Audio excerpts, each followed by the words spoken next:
Forza, passione, determinazione ed anche la capacità di innovarsi al ritmo dei velocissimi cambiamenti che investono l'ambiente ma anche l'economia. Il radicchio di Treviso è quello di Castelfranco Veneto, bandiere dell'IGP nazionale e ambasciatori di un territorio capace di raccontarsi con l'impresa, ma anche con i prodotti della sua terra, si interrogano sul proprio futuro e lo fanno in un luogo insolito per gli agricoltori, un museo e non uno qualsiasi, il Museo del Novecento, l'M9 di Mestre, che in questi mesi ospita una mostra sul gusto italiano dalle sue radici e proiettato al 2050, una mostra in cui il radicchio di Treviso,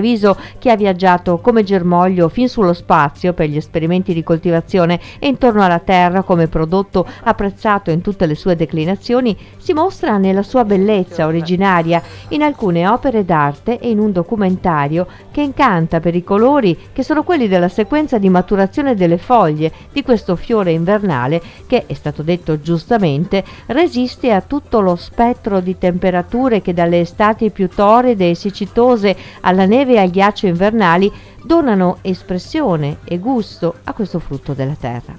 Il documentario e l'opera d'arte scelta per la mostra al museo raccontano un anno intero sui campi della Marca, ma non solo, perché il radicchio di Treviso si coltiva in tutto il Veneto. Una ricerca del Consorzio di Tutela racconta come sta cambiando la produzione e apre alle sfide che accompagneranno i prossimi decenni. Noi usciamo sicuramente da un periodo impegnativo e non è finita, perché la situazione geopolitica, l'aumento dei costi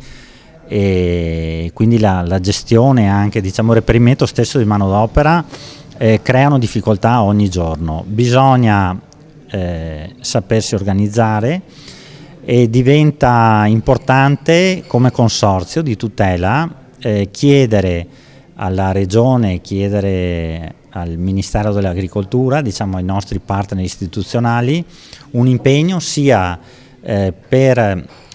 trovare delle soluzioni per contrastare questi aumenti importantissimi di costi energetici, ma è anche necessario metterci attorno a un tavolo, ragionare con dei numeri alla mano, raccogliendo i dati della filiera del radicchio, per coglierne le problematiche ma anche le opportunità e quindi garantire a questo settore, che in Veneto comunque vede impegnate qualche migliaia di persone tra agricoltori, collaboratori e operatori della filiera, e quindi una parte importante di economia che va tutelata.